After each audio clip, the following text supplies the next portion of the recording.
I've had a couple conversations with Tarek here.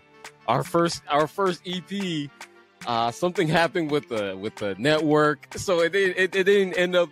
I was like, man, no, I don't want to post this because I see Tarek to be a big player when it comes to those who are making things happen in Africa. He's out in Egypt, and as you know, when it comes to all these recording stuff, I'm here in Minnesota. He's in Egypt. Sometimes the network is not the greatest, so I didn't want to post it. So he's been favorable and giving me another opportunity for us to have this conversation. So Tarek, welcome back to the Hue Seth Show. Pleasure having you on. It's a pleasure to be on the show. Thank you so much for having me. I honestly enjoyed last time when I really enjoyed our conversation last time. So I'm happy to be on the show again. And I'm just excited. I feel like the fact that you highlight and showcase startups around Africa is great because like we get to see the different showcases of startups. So I'm a huge fan of your show. I really like what you're bringing in the ecosystem with your podcast, especially now in Egypt. Podcasts are becoming huge. It's so funny. If you ask someone like a couple of years ago, podcasts, like a lot of people, especially in Egypt, wouldn't know a podcast. Now there's so many podcasts. And like when it first came out, actually podcasts were only in English or people would listen to podcasts in English. Now there's actually a lot of Arabic speaking podcasts right now and more. So, it's quite and this is actually like your show is actually the first podcast I'm actually in, so it's an honor. All right, well that's an honor then. It's an honor to have you on, and I'm not sure if Falak at whole, because you're about to give us a quick introduction on yourself, but I'm not sure how many recordings are out there on Falak, but I've been just super excited to have Falak and you as a representation of Falak on here. For those who have never heard of Falak, that's a program out in Egypt, and it's government run.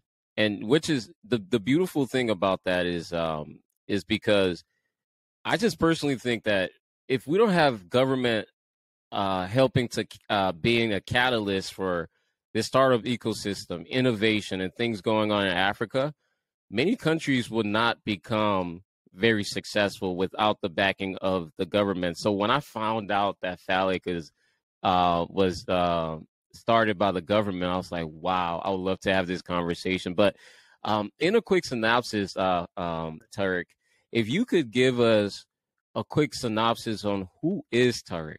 What got Tarek in this space? I'm always fascinated by your story and how you uncovered the venture capital space.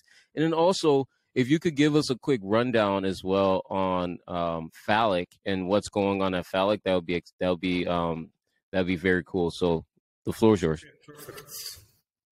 Perfect. So okay, I'll give you a quick background about myself and how I got into the VC or the startup world. Before I joined Falak, I was actually working for a consulting firm, and I was always interested in startups. Like whenever I had a friend who started something, I would always be like the first person who would want to support the business.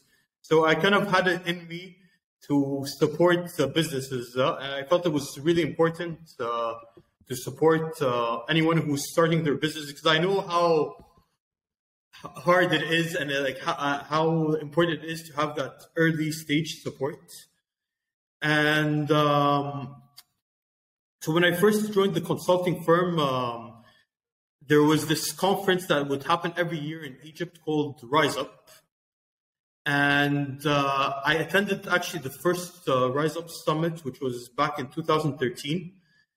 And basically, to those who don't know Rise Up, it's one of the biggest startup summits that happen in, I would say, definitely in Egypt, but all around the region.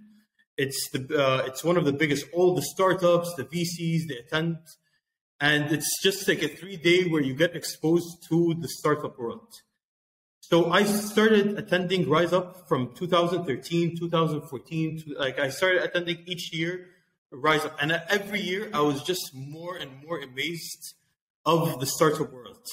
So there's a part of me when I was working in the consulting firm, I knew I wanted to be a part of the startup because it was just booming and booming. And then finally, when the opportunity opened up to work at Falak, it was the perfect timing because I think I joined Falak when it was like during the peak time of the startup. More and more startups started emerging. We started hearing more of startups getting acquired, and it was just such an exciting world to enter. So I joined Falak in 2019. And for those who don't know Falak actually was started by an initiative by the government, and to be more precisely, the Ministry of Cooperation. They wanted to foster entrepreneurship and innovation in Egypt. So Falak started by an initiative of the government to foster and to highlight and showcase innovation.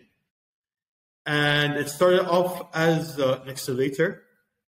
And I think it was honestly a great initiative because a lot of people were encouraged to enter the startup. Like if before like entering startups like wasn't for everyone, I felt like it was like this light that got people to say, oh wait, maybe I can apply, maybe I have an idea.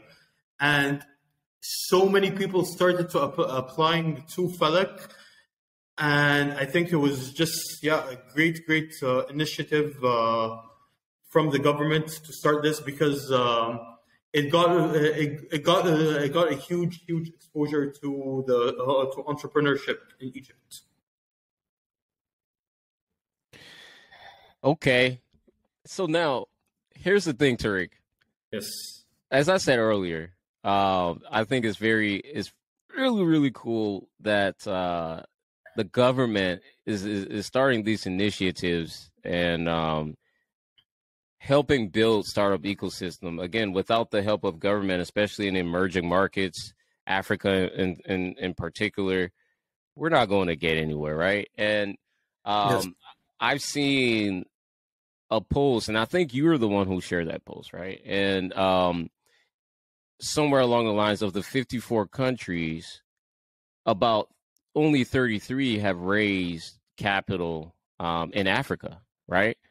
And with that being said, obviously Egypt is amongst the top 3, top 4 countries that have raised, right?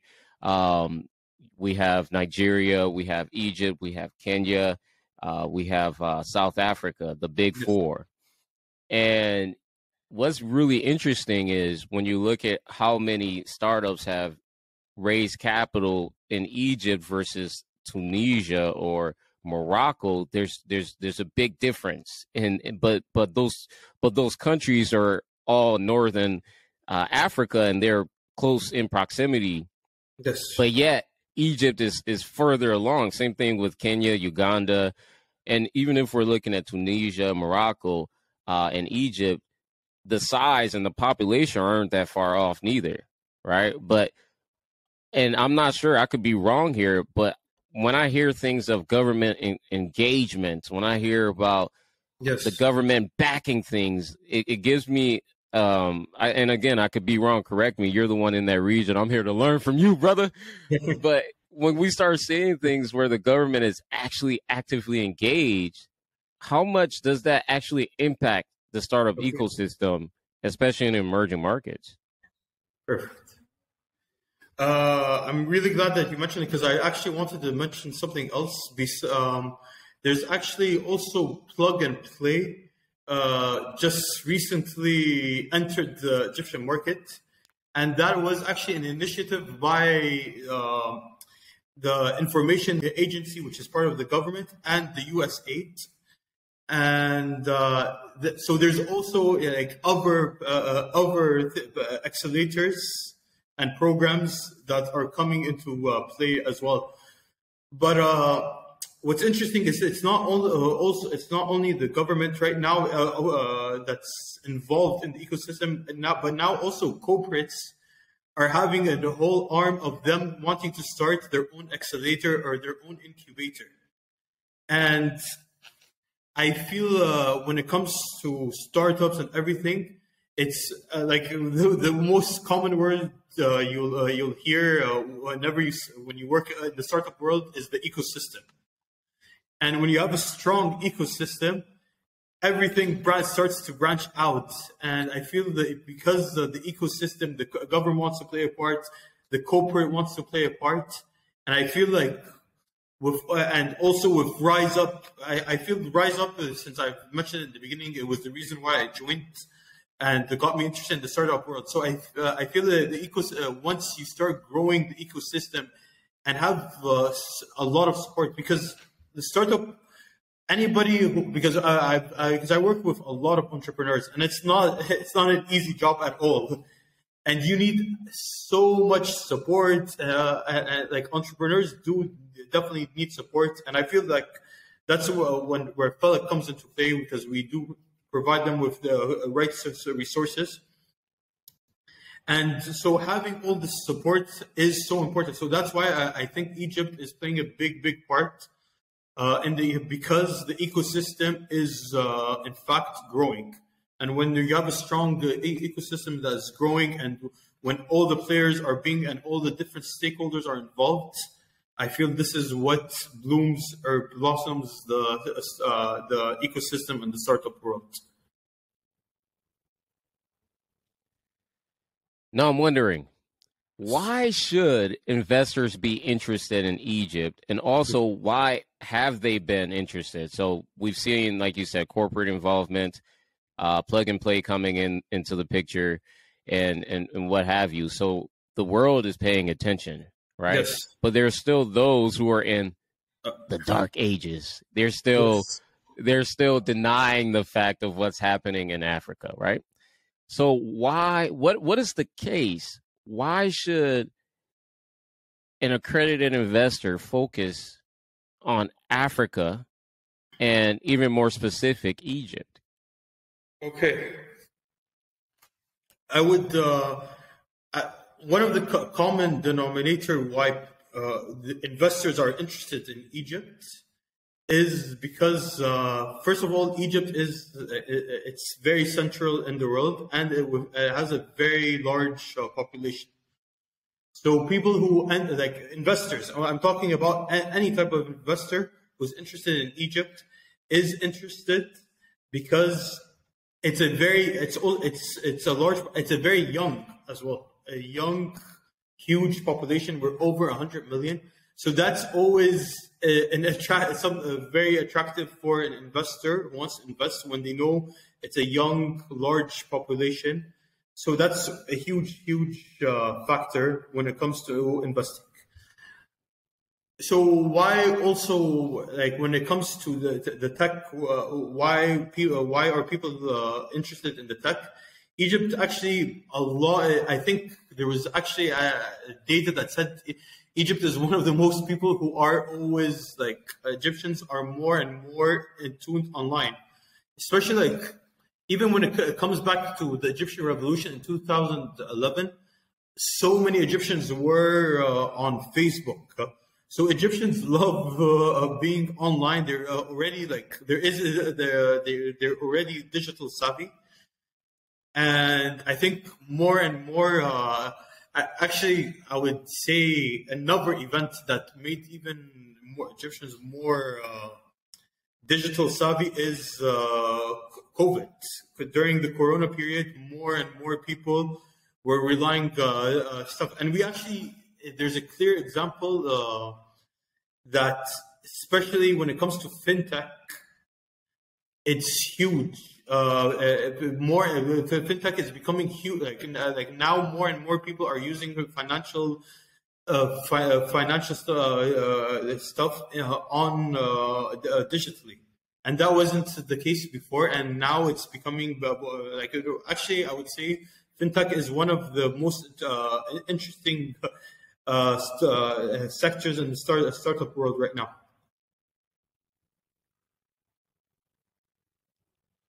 Right. And if I'm not mistaken, I believe Egypt is considered one of the financial markets in Africa, right? If I'm not mistaken, I know you have places like Mauritius as well, but I think Egypt is considered uh, financial market, and as you said, there's a huge rise in fintech. I know Yeah. Kenya started the fintech rise, but it seems as Egypt is taking it a step further, right? So I want to know what are some interesting startups within these within the Egyptian ecosystem that we should pay attention to that's really making headway right now. Well, there's several. No, there's several startups. Actually, one of the interesting startups that are huge right now. It's called Value, and there's it's the buy now pay later, which is becoming huge. There's Value and there's other startups, but buy now pay later is becoming quite big in Egypt. And I think one of the reasons is because it allows it helps it allows people who would normally wouldn't be able to afford a product. It gives them a longer period to afford it. It helps them to budget certain things that they might have not been able to afford. So buy now pay later is actually becoming quite big. And there's actually a lot of financial service when it comes to banking or transferring your money. There's a lot of things that have been huge in the fintech world in that sense.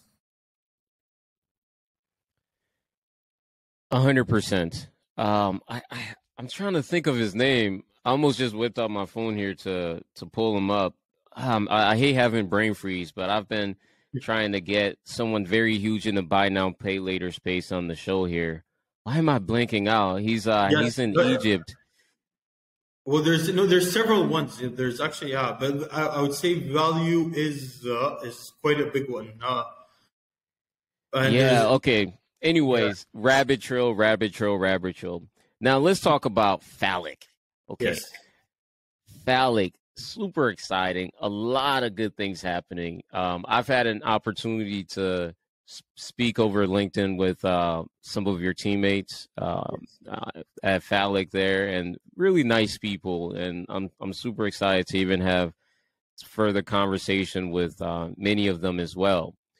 Now, at Falak, uh, you mentioned earlier how you're what Falak does is equip the ecosystem, right? The startups, give them resources that they need to be successful. Please run yes. us through some of that. What are you finding are some of the things that is super important for startups in Egypt right now that they need to be equipped with? Okay, gotcha. Well, yeah, I think every startup, because so first of all, Felix is it's agnostic, so we focus on different sectors.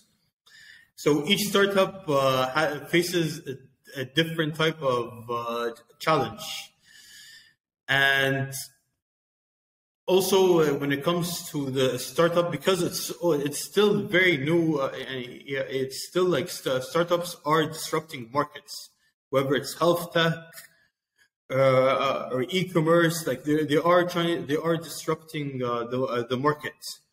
But I think what Falak does provides is, first of all, challenging this. Like what we do at Falak with the startups is we always try to challenge their KPIs. What are they focusing on? Who should they partner with? And I feel also that we also become their ambassadors as well. And we try to support them as much as possible, giving them the ground that they need and the resources they need in order to accelerate.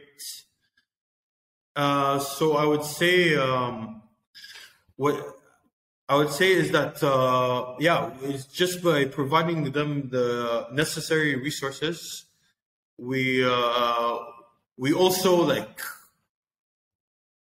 we also like learn from them because like we don't always have the answers for everything, but like we're with them on the journey itself. Like we always learn. Like there's always different challenges, and what's interesting about also start is sometimes you have to pivot the market because, for example, if it's the product is not working with the market, we try to.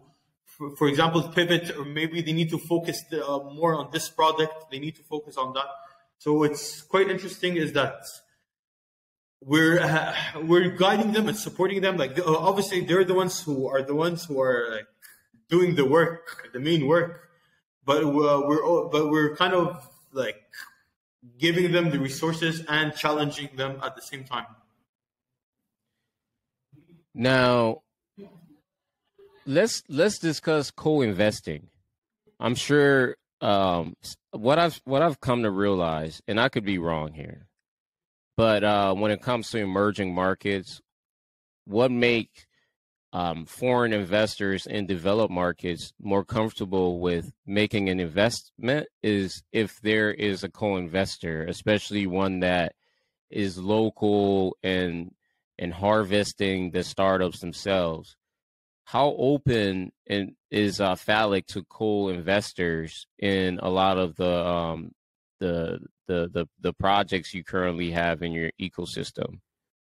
Oh, definitely. I think that's actually actually like when I was talking about the ecosystem and how this supportive the ecosystem is. It's also with the investors. Like when there's big events, actually all the different investors join us in the events, and it's actually it's a very collaborative community. Like when we meet different investors, we always talk about we always have about conversations about like the different startups, and so it's very collaborative because we always even like I feel like everybody wants the best for the startups. So like we always try to challenge like what's a good startup, what do we need to support them, and a lot of startups actually is that they do need co-investment, so there needs to be like an alignment in a lot of things in the sense of which direction the startup is going.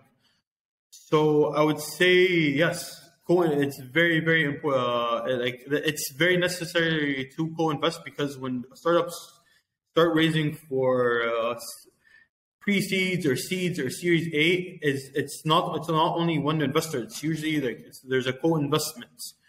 So there needs to be several there needs to be several investors, and there's always like usually during a round, or like the way it works is there's always someone who's leading the round. So yeah, it's part of the ecosystem of is that all the is that it has to be collaborative in that sense because we all want the benefits of and the value of the startup. Yes. Okay. And for our LPs that are listening, family offices that are listening, Tarek is the man to really reach out to. I mean, we're talking about a government initiative in one of the big fours in Africa right now. So, especially if you're looking to diversify your portfolio, you're looking to test the waters in Africa in this ecosystem. We hear a lot about what's going on in Africa, but is it true? Well, I mean, here's an opportunity to find that out. You don't have to dive in and be solo dolo, but you can actually co-invest. Now, I think this is a good question to end off here with. Now, we just covered this thing when it comes to co-investors, right? Now, what about talent, foreign talent? Let's say you have American talent, European talent, Latin talent, wherever it is. And they're like, I really, really like Egypt. And I see a need. Obviously, Egypt is one of the highly um, attractive place when it comes to tourists. And when we have innovative tourists visiting, like I've spoke with some investors over this summer that were visiting Egypt and so forth, right? Now they come up with some brilliant ideas. They see some challenges and some solutions. How can an individual who's not Egyptian erect a startup in Egypt? And what are some guidelines they may want to consider following in order to be successful in the ecosystem? Okay. So basically you're saying like if someone like wants to like start a startup, like a foreigner wants to start this startup like in Egypt. Okay. The thing, okay, so like my answer to this is that I feel like whoever like you need to have a local partner. You always need a local partner because any startup, like for any startup or anything, you really need to understand the market. So because I'll give you an example. Like there's certain startups that would work very well in Europe, and I've seen it. Like I've seen it. There's a lot of like there's some startups that would work very well in Europe or in the States, but it won't work in Egypt. So it's not necessary because it was a success elsewhere. It would be a success. I mean, sometimes you would think that would be the case, and but the truth is, it's all about. So if I've learned something the past few years working with startups, and I think the most valuable is the product market fit is like, is it going to fit the market? So I would say if there's an investor, like they need to have a local partner. They need someone who's on the ground as well, because in order to see if the idea will work or not. But having said that, I feel a lot of people would, because it is an attractive market. As we mentioned earlier, Egypt, it's a large population, and I could see a lot of people, and I know a lot of people who actually do want to see there's a market need where they could actually do a startup. But what I would say is they need to know the market, study the market very, very, very well. And because I feel like this is a startup. Like there's market validation. You need to understand whether your product will work or not. So so definitely if someone wants to, I think it's a great market. Egypt is a huge, huge market, and it's exciting times in the startup world. So I think definitely, but they need to understand the market quite well. Well, you hear it from the man himself, Tarek. Man, thank you, man. I feel so fortunate to have you on the show. Thank you. Yeah, no, seriously, this has been a really fruitful conversation here, and it's always a pleasure being able to equip the ecosystem further with information, with knowledge that is going to help the success of all persons looking to spark innovation, especially in emerging markets. So thank you for gracing us today on the Hue Seth show. No, thank Looking you. forward. It's a pleasure. It truly is a pleasure. Yeah.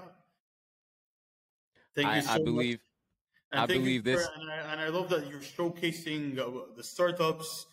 And no, I love what you're doing in your podcast, and I think it's a it's a great podcast that's focusing like not like it's focusing on startups in the whole continent. So I think that's amazing. Yeah, and I believe this is not our last conversation either. Definitely, I'm a fan of multi-decade relationships. So wherever the wind blows, wherever we go next in our careers, and um, man, always looking forward to be of value to you and your network. So thank you for joining us.